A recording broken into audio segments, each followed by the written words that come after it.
Hello दोस्तों, जेके ITI मंत्र YouTube channel में आप सभी का स्वागत है। दोस्तों, आज हम एक वेरी इम्पोर्टेंट टॉपिक लेकर उपस्थित हुए हैं और आज का टॉपिक रहेगा एक्टिव वॉइस और पैसिव वॉइस में। एक्टिव वॉइस को पैसिव में कैसे चेंज करते हैं या फिर पैसिव वॉइस को एक्टिव में कैसे चेंज करते हैं, उसकी बेसिक क्लास आज का टॉपिक रहेगा। तो ये topic REET, LDC, high court और सभी एग्ज़ाम्स के लिए उपयोगी रहने वाला है, तो आप वीडियो को लास्ट तक ज़रूर देखें। और यदि आपने अभी तक हमारे चैनल को सब्सक्राइब नहीं किया है तो चैनल को ज़रूर सब्सक्राइब करें और वीडियो को अपने फ्रेंड्स के साथ ज़्यादा से ज़्यादा शेयर करें। तो चलिए शुरू करते हैं आज का हमारा टॉपिक। तो एक्टिव और पैसिव क्या होते हैं, तो इनकी शुरुआत हम करते हैं सिंपल से एग्जाम्पल के साथ। तो हमारे पास एक एग्जाम्पल है कि ही इज कैचिंग बॉल्स। ये आपको एक सेंटेंस दिया हुआ है कि ही इज कैचिंग बॉल्स, उसे हमें पैसिव में बनाना है। तो are balls caught by him, इस प्रकार से पैसिव में सेंटेंस बन गया। ये सेंटेंस पैसिव में कैसे बना है, इसकी सारी डिटेल्स, गोल्डन रूल्स आपको वीडियो में मिलेंगी, तो वीडियो को लास्ट तक ज़रूर देखें। उसी प्रकार हमारे पास दूसरा एक सेंटेंस है कि did you answer the question. तो ये सेंटेंस आपको दिया हुआ है, उसका पैसिव में बनाना है, तो was the question answered bye you, इस प्रकार आपको पैसिव में बनाना है। तो इन दोनों सेंटेंस में ये है कि जो आपको सेंटेंस दिए हुए हैं उस सेंटेंस में सब्जेक्ट आपका एक्टिव है, यानी कि वाक्य को करने वाला सब्जेक्ट है, और पैसिव वॉइस में वही वाक्य ऑब्जेक्ट द्वारा होता है। तो इसमें सब्जेक्ट सक्रिय होता है और पैसिव वॉइस में ऑब्जेक्ट सक्रिय होता है। दोनों वाक्यों का मतलब एक होता है, इनका हिंदी अर्थ निकाले तो दोनों का समान होता है, परंतु कार्य का मेन भाग एक्टिव वॉइस में सब्जेक्ट पर होता है और पैसिव वॉइस में ऑब्जेक्ट पर होता है। ही इज कोचिंग बॉल्स, तो इसमें सब्जेक्ट ही है और वाक्य को करने वाला सब्जेक्ट ही है और पूरे वाक्य का कर्ता ये ही एक्टिव है, और इसमें हिम, ही का ऑब्जेक्ट हिम हो गया है और यहाँ सब्जेक्ट को ऑब्जेक्ट बना दिया है और ये वाक्य का निष्क्रिय कर्ता है। तो एक्टिव वॉइस में सब्जेक्ट सक्रिय होता है और पैसिव वॉइस में सब्जेक्ट निष्क्रिय होता है, ये इसके अंतर है। तो चलिए हम एक्टिव और पैसिव वॉइस की डिटेल से बात कर लेते हैं विद गोल्डन रूल्स। तो पहले हमारे पास यही क्वेश्चन आता है कि एक्टिव वॉइस किसे कहते हैं, इसकी क्या परिभाषा होती है या फिर डेफिनेशन क्या होती है। तो एक्टिव वॉइस ऐसे वाक्य जिनमें सब्जेक्ट सक्रिय हो उसे एक्टिव वॉइस कहते हैं, यानी कि जिन वाक्यों में सब्जेक्ट सक्रिय होता है एक्टिव वॉइस कहलाता है। और इसी के पैसिव वॉइस की बात कर लें तो ऐसे वाक्य जिनमें सब्जेक्ट अनएक्टिव हो या सब्जेक्ट निष्क्रिय हो, ऐसे वाक्य जिनमें सब्जेक्ट निष्क्रिय हो उन्हें पैसिव वॉइस कहते हैं। तो पैसिव वॉइस में सब्जेक्ट निष्क्रिय होता है और एक्टिव वॉइस में सब्जेक्ट सक्रिय होता है। तो इसकी डेफिनेशन ये है कि object based sentence are called passive voice, यानी कि जो सेंटेंस ऑब्जेक्ट पर बेस्ड है, ऑब्जेक्ट से शुरू होने वाले सब्जेक्ट सेंटेंसेज पैसिव वॉइस कहलाते हैं। और एक्टिव और पैसिव वॉइस के हिंदी अर्थ में कोई भी असमानता नहीं होती है, दोनों समान होते हैं। अब एक्टिव और पैसिव वॉइस में क्या क्या समानताएं होती है तो वो देख लेते हैं। तो इन दोनों सेंटेंसों की टेंस समान होती है। एक्टिव वॉइस में जो टेंस होगी वही आपके पैसिव वॉइस के सेंटेंस में टेंस यूज होगी, दोनों की टेंस समान होती है। सेकंड बात है कि एक्टिव वॉइस के सेंटेंसेज को पैसिव वॉइस में बदलने के लिए बदलते समय उनकी प्रकृति में कोई बदलाव नहीं होता। तो इसका मतलब है कि मान लीजिए आपका एक्टिव वॉइस का सेंटेंस एफर्मेटिव था, तो आप जब इसे पैसिव वॉइस में बनाएंगे तो आपका सेंटेंस की प्रकृति अफर्मेटिव ही रहेगी, वो चेंज नहीं होगी। और यदि आपका एक्टिव वॉइस का सेंटेंस इंटेरोगेटिव है तो पैसिव वॉइस बनाते वक्त भी वह इंटेरोगेटिव ही रहेगा, यानी कि सेंटेंस की प्रकृति में कोई बदलाव नहीं होता है। जिस स्टेट में या जिस प्रकृति में वो होता है आपका सेंटेंस, उसी प्रकृति में पैसिव में चेंज हो जाता है। जैसे एफर्मेटिव सेंटेंस पैसिव में चेंज होगा तो एफर्मेटिव ही रहेगा, और नेगेटिव और इंटेरोगेटिव भी अपने समान रूप में रहेंगे। ये इनकी समानता है। और तीसरी समानता है कि एक्टिव वॉइस और पैसिव वॉइस के सेंटेंस का अर्थ समान होता है। जब आप एक्टिव वॉइस के सेंटेंस का अर्थ निकालते हो और पैसिव वॉइस के सेंटेंस का अर्थ निकालते हो तो दोनों का अर्थ समान होता है। जैसे एक एग्जांपल ले लेते हैं कि आई प्ले फुटबॉल, मैं फुटबॉल खेलता हूँ। फुटबॉल इज प्लेड बाय मी, और फुटबॉल मेरे द्वारा खेला जाता है। तो दोनों सेंटेंस का अर्थ निकालते तो दोनों का सेम ही अर्थ होता है कि मेरे द्वारा फुटबॉल खेला जाता है या फिर मैं फुटबॉल खेलता हूँ, दोनों का एक ही मतलब होता है। अब सेकंड हमारे पास बात है कि एक्टिव वॉइस का पैसिव वॉइस में किस प्रकार बदलाव करें, किन किन इजी गोल्डन रूल्स को आप फॉलो करेंगे ताकि आप इजीली इस टॉपिक को समझ जाएं। तो इस वीडियो को ज़रूर पूरा देखें और इन गोल्डन रूल्स को आप फॉलो करके 100% इजीली एक्टिव को पैसिव में चेंज करना सीख जाएंगे। तो पहला आपको ये ध्यान रखना है कि किसी भी एक्टिव वॉइस के सेंटेंस को यदि आप पैसिव में बदलना चाहते हैं तो ये स्ट्रक्चर आपको ज़रूर याद होनी चाहिए। तो ये स्ट्रक्चर है कि आपके जब एक्टिव का आपको सेंटेंस दिया होगा तो उसे आप पैसिव में बदलेंगे तो आपको पहले सेंटेंस का ऑब्जेक्ट लेना है, फिर आपको उस सेंटेंस की हेल्पिंग वर्ब लेनी है और वर्ब की थर्ड फॉर्म लगानी है, बाई और सब्जेक्ट करना है। तो मान लीजिए आपको एक एक्टिव का सेंटेंस देते हैं, उस सब्जेक्ट में उस सेंटेंस में होगा सब्जेक्ट, हेल्पिंग वर्ब, कोई भी वर्ब की फॉर्म होगी और ऑब्जेक्ट होगा। इसी प्रकार आपको एक सेंटेंस दिया जाएगा आपके सेंटेंस में, एक्टिव सेंटेंस में आपको उसे पैसिव में बदलना है तो पहले आपको ये ऑब्जेक्ट लेना है, फिर आपको ये हेल्पिंग वर्ब लेनी है, फिर आपको वर्ब की कोई भी फॉर्म हो आपको हमेशा थर्ड फॉर्म ही लेनी है। यदि सेंटेंस में आपको सेकंड फॉर्म दी हो या फिर फर्स्ट फॉर्म दी हो तो फिर भी आपको उसी वर्ब की थर्ड फॉर्म यूज करनी है पैसिव वॉइस में, और फिर फोर्थ नंबर पे बाई लगाना है और फिर आपको ये सब्जेक्ट लेना है। तो आप समझ गए होंगे कि किस प्रकार आपको इस स्ट्रक्चर का यूज करना है ताकि आप एक्टिव से पैसिव में इजीली सीख जाएं कैसे चेंज करते हैं। तो आपको एक बार और बता देता हूं कि पहले आपको सेंटेंस, कोई भी एक्टिव सेंटेंस होगा उसमें सब्जेक्ट होगा, हेल्पिंग वर्ब होगी, उसमें वर्ब की कोई भी फॉर्म होगी और ऑब्जेक्ट होगा। तो आपको पैसिव में बनाते वक्त पहले ऑब्जेक्ट लेना है, फिर आपको हेल्पिंग वर्ब लेनी है, फिर वर्ब की कोई भी फॉर्म हो आपको हमेशा थर्ड फॉर्म लेनी है, फोर्थ नंबर पे बाई लगा दीजिए और लास्ट में सब्जेक्ट लगा दीजिए, आपका पैसिव में सेंटेंस बन जाएगा। सेकंड आपको ये रूल फॉलो करना है कि आप किसी भी एक्टिव वॉइस के सेंटेंस को यदि पैसिव में बदलते हैं तो आपको इन स्टेप्स को फॉलो करना होता है।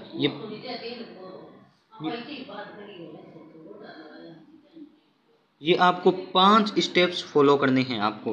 तो पहला आपका स्टेप है टेंस की पहचान। आपके पास यदि एक एक्टिव का सेंटेंस होगा तो आपको पहले उस सेंटेंस की टेंस की पहचान करनी आनी चाहिए। यदि आपको टेंसेज नहीं आते हैं तो मैंने वीडियोज अपलोड कर रखे हैं, आप उन्हें ज़रूर देखें, आप 100% टेंस सीख जाएंगे। तो आपको टेंस की पहले पहचान करनी है, फिर आपको सब्जेक्ट को ऑब्जेक्ट में चेंज करना है। सब्जेक्ट को ऑब्जेक्ट में कैसे चेंज करते हैं वो मैं आगे इस वीडियो में बता दूंगा।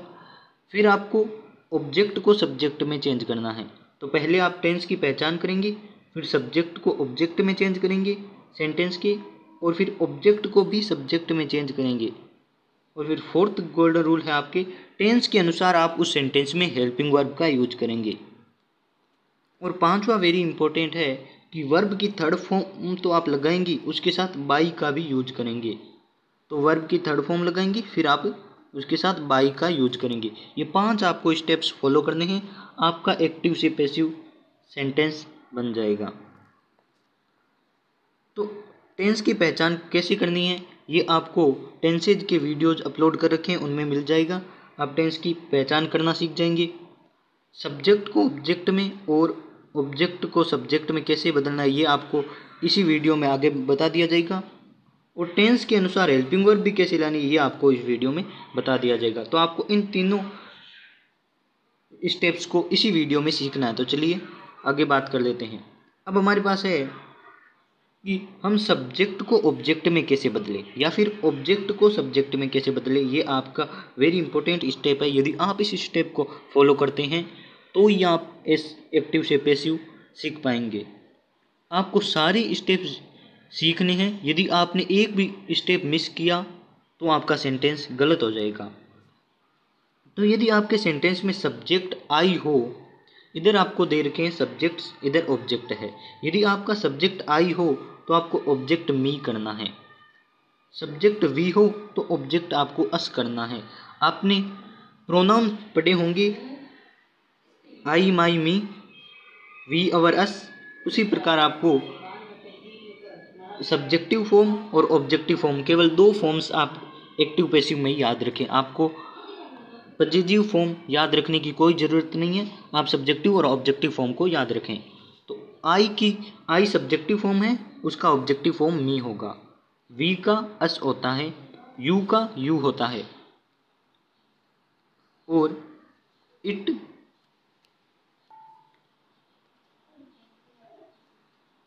इट का ऑब्जेक्टिव फॉर्म इट होता है और इट का सब्जेक्टिव फॉर्म भी इट होता है। ये दोनों सेम होते हैं। ही का ऑब्जेक्टिव फॉर्म हिम होता है और हिम का सब्जेक्टिव फॉर्म ही होता है। सी का ऑब्जेक्टिव फॉर्म हर होता है और हर का सब्जेक्टिव फॉर्म सी होता है। दे का ऑब्जेक्टिव फॉर्म देम होता है और देम का सब्जेक्टिव फॉर्म दे होता है। आपको ये सारे याद करने हैं जिससे आप एक्टिव से पैसिव और पैसिव से एक्टिव दोनों बना सकें। नेक्स्ट आपके पास है टेंस का परिवर्तन किस प्रकार करना है, या फिर आप टेंस के यूज से हेल्पिंग वर्ब का कैसे चुनाव करते हैं, तो वो आप इसमें सीखेंगे। तो आपको मैं दो तरीके से ये टेंस का परिवर्तन करना सिखाऊंगा। पहला तरीका ये है और सेकंड इसके बाद बताया जाएगा। तो यदि आपको दोनों में से जो अच्छा लगे वो आप यूज कर सकते हैं।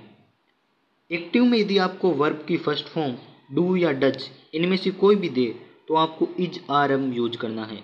इनकी जगह आपको इज आर एम यूज करना होता है। और यदि आपको एक्टिव में इज आर एम दे तो आपको is are am plus being use करना है। इज आर एम के बाद बीइंग लगाना है। इज दे तो इज बीइंग, आर दे तो आर बीइंग, एम दे तो एम बीइंग, इसी प्रकार यूज करना है। आपको यदि हैज हैव दे तो आपको हैज बीन करना है और हैव बीन करना है। हैज दे तो हैज बीन कर दीजिए, हैव दे तो हैव बीन कर दीजिए। वर्ब की सेकंड फॉर्म या फिर आपको डिड दे, इन दोनों में से यदि एक आपको दे तो आपको वॉज या वर करना है। आपको आपके पैसिव का सब्जेक्ट जो होगा उसके अनुसार करना है। यदि पैसिव का सब्जेक्ट यदि सिंगुलर है तो वॉज कर दीजिए और प्लूरल है तो वर कर दीजिए। और यदि आपको वोज या वर दे तो आपको वोज या वर प्लस बीइंग करना है। वोज दे तो वोज बीइंग, वर दे तो वर बीइंग। और आपको यदि हेड दे तो हेड बीन करना है। विल सेल दे तो विल बी सेल भी आपको करना है। और विल हैव सेल हैव दे तो विल हैव बीन, तब आपको करना होता है will have been shall have been. Will have दे तो will have been, shall have दे तो सेल हैव बीन। और यदि आपको कोई मॉडल दे दिया जाए कि आपको मॉडल दे दिया कैन, तो मॉडल के बाद आपको बी लगानी है, कैन प्लस बी। आपको मॉडल दिया है कैन तो आप उसके बाद लगा दीजिए कैन बी पैसिव में। एक्टिव में कैन दिया था, पैसिव में आपको कैन बी करना है। और मॉडल आपको दे दिया कैन, उसके बाद आपको कोई हैव दे मॉडल के बाद हैव दे तो आपको करना है, आपको वही मॉडल रखना है प्लस हैव करना है, उसके बाद बीन जोड़ देना है। तो कैन हैव बीन, इसी प्रकार आपको मॉडल करने हैं। और सेकंड तरीका मैं आपको इधर बता देता हूँ कि आपने टेंसेज सीखे थे, पूरे टेंस आपने सीख लिए होंगे। यदि नहीं सीखे तो मैंने वीडियोज अपलोड कर रखे, जरूर सीखें। आपको मान लीजिए कि प्रेजेंट सिंपल प्रेजेंट का एक्टिव सेंटेंस देता है, तो आपको उस सेंटेंस को यदि पैसिव में बदलना है तो आपको प्रेजेंट कंटिन्यूज की हेल्पिंग वर्ब लगानी है।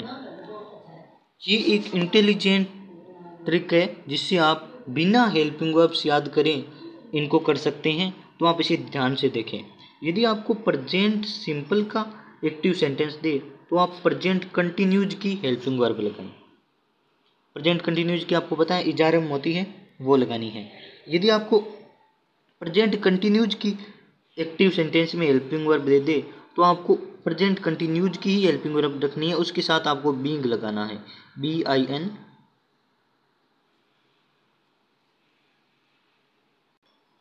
प्रेजेंट कंटिन्यूज की दे तो आपको प्रेजेंट कंटिन्यूज की हेल्पिंग वर्ब रखनी है, उसके साथ बीइंग लगाना है। और इसी प्रकार यदि आपको प्रेजेंट परफेक्ट की दे कि प्रेजेंट परफेक्ट टेंस की हेल्पिंग वर्ब दे दे तो आपको प्रेजेंट परफेक्ट कंटिन्यूज की हेल्पिंग वर्ब लगानी है।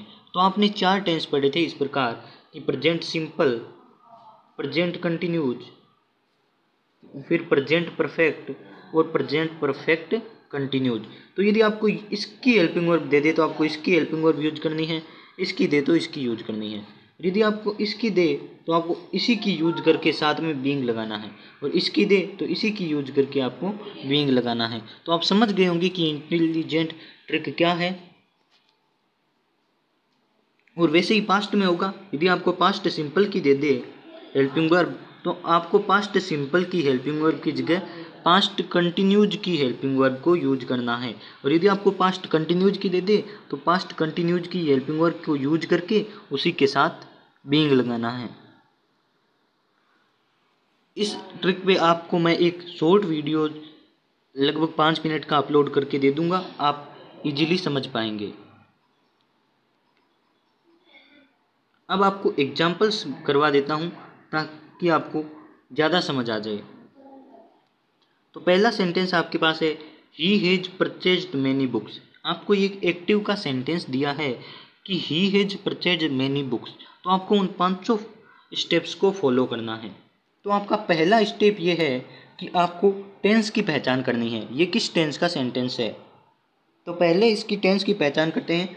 तो has plus V3, has plus V3 आपके प्रेजेंट परफेक्ट टेंस की हेल्पिंग वर्ब है, तो आपका ये सेंटेंस है प्रेजेंट परफेक्ट टेंस का। अब आपके दूसरा है सब्जेक्ट को ऑब्जेक्ट में बदलना है। आपका एक्टिव सेंटेंस का सब्जेक्ट है ही, तो ही को ऑब्जेक्ट में बदलो। ही का ऑब्जेक्ट आपको पता है हिम होता है। आपने सेकंड स्टेप भी फॉलो कर लिया।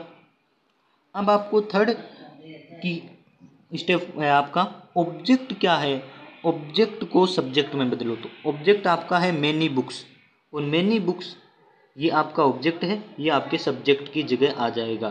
तो आपने थर्ड स्टेप भी फॉलो कर लिया। फोर्थ आपको है कि टेंस के अनुसार हेल्पिंग वर्ब लगानी है। तो आपके टेंस दिया हुआ है प्रेजेंट परफेक्ट।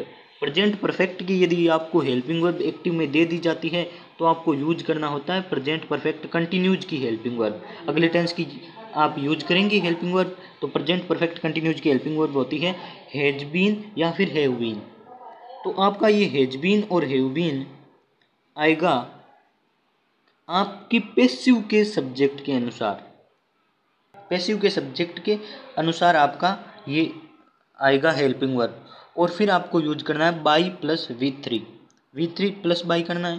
तो चलिए इन्हीं 500 को करते हैं और सेंटेंस बनाते हैं। तो आपको पहले क्या करना है, ये आपका ऑब्जेक्ट है, इसे सब्जेक्ट बना लीजिए। मैनी बुक्स आपका सब्जेक्ट की जगह आ गया। अब मैनी बुक्स क्या है, प्लूरल है, तो आपके यहाँ हेल्पिंग वर्ब क्या आएगी, हैज बीन आपका प्रेजेंट परफेक्ट है, तो प्रेजेंट परफेक्ट की यदि आपको हेल्पिंग वर्ब दी जाती है तो आपको प्रेजेंट परफेक्ट कंटिन्यूज की हेल्पिंग वर्ब यूज करनी होती है। प्रेजेंट परफेक्ट कंटिन्यूज की हेल्पिंग वर्ब होती है हैज बीन या फिर हैव बीन। तो आपको हैज बीन यूज करना है या फिर हैव बीन, उसके लिए आपको आपका सब्जेक्ट देखना है। सब्जेक्ट आपका प्लूरल है तो आप यूज करेंगे हैव बीन। यहाँ मिसप्रिंट हो गया है तो आपके आएगा मैनी बुक्स हैव बीन। फिर आपको थर्ड फॉर्म यूज करनी है। ये आपको परचेज्ड थर्ड फॉर्म दी हुई है तो आपने परचेज्ड थर्ड फॉर्म यूज कर दी। प्लस बाई लगाना है, बाई लगा दिया और आपके सब्जेक्ट का ऑब्जेक्ट, यानी कि सब्जेक्ट आपका ही है तो उसका ऑब्जेक्ट हिम आपको करना है। सेंटेंस हो गया कंप्लीट। अब सेकंड हमारे पास ये है कि दे ऑर्गेनाइज ए पार्टी। तो आपको पहले ऑब्जेक्ट चुनना है। ऑब्जेक्ट ये है ए पार्टी, तो आपको यहाँ सब्जेक्ट बना देना है, ए पार्टी हो गया। फिर आपको हेल्पिंग वर्ब यूज करनी है, तो हेल्पिंग वर्ब के लिए आपको टेंस आने चाहिए। तो ये आपका सेंटेंस है प्रेजेंट सिंपल टेंस का। प्रेजेंट सिंपल टेंस का यदि सेंटेंस आता है तो आपको प्रेजेंट कंटिन्यूज की हेल्पिंग वर्ब यूज करनी है। प्रेजेंट कंटिन्यूज की हेल्पिंग वर्ब होती है इज आर एम। आपको इज आर एम में से कौन सा चूज करना है, तो यदि सिंगुलर है आपका सब्जेक्ट तो इज आएगा, आर प्लूरल के लिए और एम आई के लिए। तो आपका सब्जेक्ट है ए पार्टी, जो सिंगुलर है उसके लिए इज आ गया। ऑर्गेनाइज की थर्ड फॉर्म ऑर्गेनाइज्ड बाई, और दे की ऑब्जेक्ट देम हो गया। We called you, we called you, तो ये आपके पास्ट सिंपल का सेंटेंस है। ये वर्ब की सेकंड फॉर्म आई है, पास्ट सिंपल का सेंटेंस है। तो यू आपका ऑब्जेक्ट है, ऑब्जेक्ट को सब्जेक्ट की जगह बनाते हैं, तो यू की सब्जेक्टिव फॉर्म भी यू ही होती है, तो आपने यहाँ कर दिया यू। फिर जब आपको पास्ट सिंपल का सेंटेंस दिया जाता है तो हेल्पिंग वर्ब आपको यूज करनी है past perfect continues. Past continues की होती है वॉज वर। तो यू आपका प्लूरल है इसलिए वर आएगा। कॉल्ड की थर्ड फॉर्म भी कॉल्ड होती है, तो वो यूज कर दी, थर्ड फॉर्म है ये। थर्ड फॉर्म के बाद हमें लगाना होता है बाई, और सब्जेक्ट का ऑब्जेक्ट, वी का सब्जेक्ट होता है अस, तो अस बन गया। उसी प्रकार इंटेरोगेटिव सेंटेंस आपको दिया हुआ है, is Ram solving the problem. Is Ram solving the problem, यह आपको एक सेंटेंस दिया हुआ है, तो आपको इसी का पैसिव बनाना है। तो जिस स्टेट में आपका एक्टिव सेंटेंस होगा उसी स्टेट में आपको पैसिव सेंटेंस बनाना है। तो आपका इंटेरोगेटिव एक्टिव है तो इंटेरोगेटिव ही पैसिव बनाइए। अब आपको ध्यान क्या रखना है कि ए प्रॉब्लम आपका सब्जेक्ट ऑब्जेक्ट है, उसे सब्जेक्ट बनाइए, ए प्रॉब्लम आ गया। अब ए प्रॉब्लम सिंगुलर है और ये सेंटेंस आपके है प्रेजेंट कंटिन्यूज सेंटेंस का, और यदि प्रेजेंट कंटिन्यूज सेंटेंस का सेंटेंस आए तो आपको उसे प्रेजेंट कंटिन्यूज की हेल्पिंग वर्ब रखनी है, साथ में बीइंग लगाना है। तो ए प्रॉब्लम सिंगुलर है तो इसके साथ इज आया, और इज आगे क्यों आई, क्योंकि इंटेरोगेटिव सेंटेंस है, और उसके बाद बीइंग लगा दी। सोल्व की थर्ड फॉर्म कर दी सोल्व, बाई राम का ऑब्जेक्ट कर दिया। You should have not purchased a car. तो you should have not purchased a car, a car आपका सब्जेक्ट बन गया। मॉडल है शुड, तो शुड लगा दिया मॉडल की जगह। मॉडल जो होता है आपको वही रखना है, मॉडल में कोई परिवर्तन नहीं करना है। और शुड हैव आया, यानी कि मॉडल के साथ हैव आया, तो आपको शुड हैव बीन करना है। नोट क्यों लगाया, क्योंकि नेगेटिव सेंटेंस है और नोट हमेशा थर्ड स्टेट पे आता है, इसलिए मॉडल के बाद नोट लगाया। फिर आपके कॉन्सेप्ट के अनुसार बीइंग लगा दिया। Purchased third form, by you का ऑब्जेक्ट यू। तो यदि आपको टॉपिक समझ आया हो तो वीडियो को लाइक करें, अपने फ्रेंड्स के साथ शेयर करें और चैनल को ज़रूर सब्सक्राइब करें। नेक्स्ट हम पार्ट कल अपलोड ज़रूर करेंगे, तो आप उसे भी ज़रूर देखना।